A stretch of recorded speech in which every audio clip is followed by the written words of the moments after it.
personne n'a le monopole de la solidarité. Et puis on a le droit aussi de dire 2-3 bricoles, ne serait-ce qu'en souvenir avec ceux qui nous ont quittés, parce que Charb et Tinius, par exemple, pour citer que cela, c'est quand même des personnes, par exemple, avec qui on a fait un petit bout de chemin dans des combats comme Ralfron, qui était une organisation qui a fait parler d'elle au début des années 90 contre le combat contre l'extrême droite. C'est ces gens-là qui ont été tués.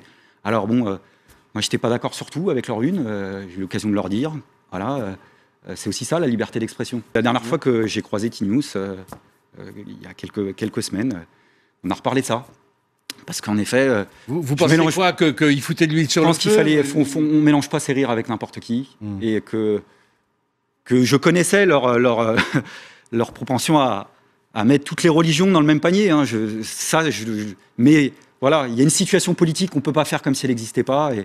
Et à un moment donné, quand ce pasteur américain, quand l'extrême droite stigmatise toujours sur le mélange la communauté égale forcément les terroristes, je pense que voilà, ce qui ne veut pas dire que j'étais pas pour qu'il l'exprime, mais on se disait que c'est aussi la possibilité de dire le contraire. Donc c'est ça aussi qui est important de rappeler, parce que ces combats-là existent. Donc ces combats, il faut les mener à plusieurs. Voilà, et je pense que et sur des questions sociales et démocratiques, il y a du pain sur la planche, oui, en effet.